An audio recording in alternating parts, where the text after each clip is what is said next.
Hai semua, Kuwait merupakan salah satu negara terkaya di dunia berdasarkan jumlah pemasukan per kapitanya. Sebagian besar perekonomiannya ini sangat bertumpu pada sumber minyak bumi dan gas alamnya yang memiliki cadangan hingga puluhan tahun. Beberapa waktu yang lalu, Kuwait ini membangun mega proyek yang bernama Sabah Al Ahmad Sea City, yaitu memindahkan laut ke atas gurun. Mega proyek ini merupakan proyek terbesar yang pernah dibangun oleh Kuwait dan menghabiskan biaya hingga puluhan triliun rupiah. Dan berikut ini adalah mega proyek yang terbesar yang dibangun oleh Kuwait. Negara yang berbatasan dengan Irak di sebelah utaranya dan Arab Saudi di sebelah selatannya ini memiliki luas 17.818 km persegi atau sekitar setengah luas Provinsi Jawa Barat. Kuwait ini adalah negara terkaya nomor 5 di dunia. Dalam hal pendapatan per kapita, 90% perekonomiannya ini sangat bertumpu pada sektor minyak, dan diperkirakan cadangan minyak Kuwait ini dapat bertahan hingga 90 tahun. Karena banyaknya cadangan minyak Kuwait tersebut, membuat harga bensin di Kuwait ini lebih rendah daripada harga air. Selain itu, karena saking kayanya, di Kuwait ini semua tagihan listrik dibayar oleh negara, pinjaman tanpa bunga, dan terkadang pemerintah menghabiskan pinjaman untuk warganya. Kuwait dikenal sebagai salah satu negara surga bagi kaum ekspatriat. Sebanyak 70% populasi Kuwait ini merupakan warga negara asing. Dari total populasi sebesar 4,8 juta jiwa, hampir 3,4 juta jiwa merupakan warga negara asing. Semua warga negara Kuwait akan mendapatkan berbagai macam fasilitas secara gratis.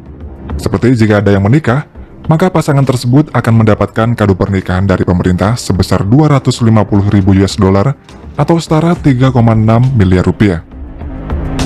Lalu untuk biaya berobat dan pendidikan gratis. Dan jika ingin sekolah di luar negeri, pemerintah Kuwait akan membayar semua biayanya, bahkan akan diberikan beasiswa juga.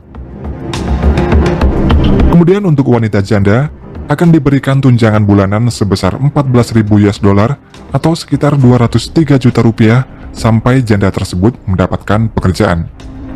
Menariknya lagi, tidak ada pajak yang dibebankan kepada warganya dan juga warga negara asing, sedangkan untuk perusahaan yang mengimpor barang ke negara Kuwait ini hanya dikenakan pajak sebesar 4% saja.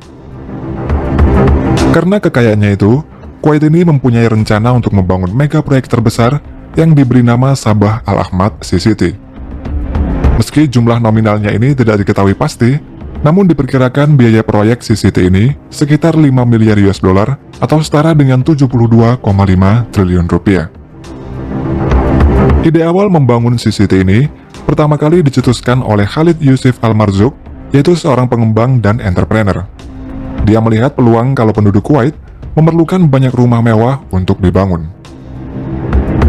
Namun ketika proyek tersebut akan dimulai, pada tahun 1990, Irak menginvasi Kuwait dan menyebabkan Perang Teluk Persia, sehingga menyebabkan tertundanya proyek kota baru itu. Pada invasi tersebut, Irak membakar ratusan sumur minyak Kuwait dan membutuhkan waktu bertahun-tahun agar negara Kuwait ini bisa pulih lagi. Lalu pada tahun 2003, putra dari Khalid Yusuf Al-Marzouk meneruskan mimpi ayahnya untuk membangun Sea City. Proyek ini akhirnya mulai dibangun pada tahun 2003 dan diresmikan pada pertengahan tahun 2016. Sedangkan untuk pembangunan kota ini direncanakan selesai sepenuhnya dalam jangka 25 tahun dengan total 10 fase dan masih terus berjalan sampai saat ini. Sabah Al Ahmad Sea City ini dapat dihuni sekitar 250.000 penduduk.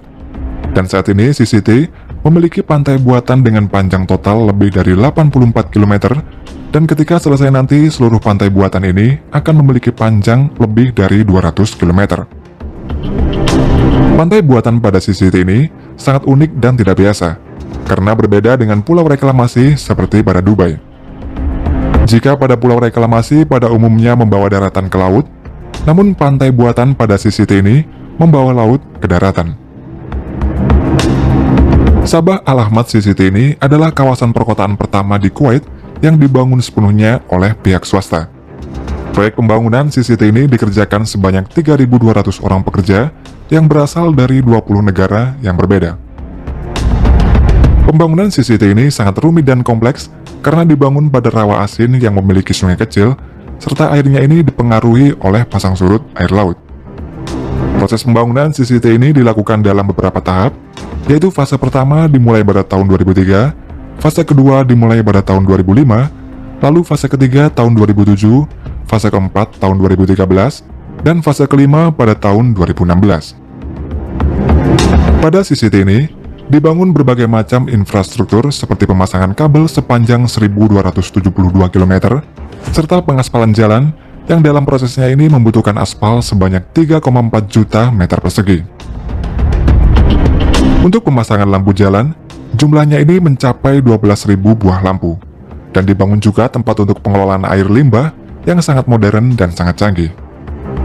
Selain itu, pada CCT ini juga dibangun berbagai macam fasilitas seperti toko, restoran, hotel, kafe, dan fasilitas-fasilitas modern lainnya untuk memanjakan para pengunjung yang datang. Selama proses pembangunan CCT ini, banyak kendala yang harus dihadapi oleh para insinyur, salah satunya adalah jenis tanahnya. Jenis tanah pada lokasi ini bersifat lunak dan tidak stabil, dan jika dibangun bangunan di atasnya, maka bangunan tersebut akan tenggelam dengan cepat. Untuk mengatasi hal itu, tanah lunak ini perlu digali dan dipindahkan, lalu perlu diganti dengan tanah yang baru. Proses penggalian ini dilakukan selama 24 jam non-stop. Tanah lunak yang digali pada fase pertama hingga fase ketiga, total semuanya adalah 74 juta meter kubik. Setelah semua tanah lunak dibuang, tanah pada lokasi kemudian akan dipadatkan. Dalam prosesnya, tanah akan dijatuhi dengan beban seberat 15 ton dari ketinggian 12 meter. Proses pemadatan ini juga dilakukan selama 24 jam non-stop, di mana setiap harinya tanah pada daerah ini akan dijatuhi beban sebanyak 1.200 kali. Selanjutnya, untuk menyimpan air bersih, maka pada CCT ini dibangun 17 menara air dari beton yang masing-masingnya ini memiliki tinggi 52 meter. Lalu pada fase kedua, dibangun breakwater, yang mana breakwater ini memiliki fungsi untuk melindungi CCT dari gelombang ombak yang besar.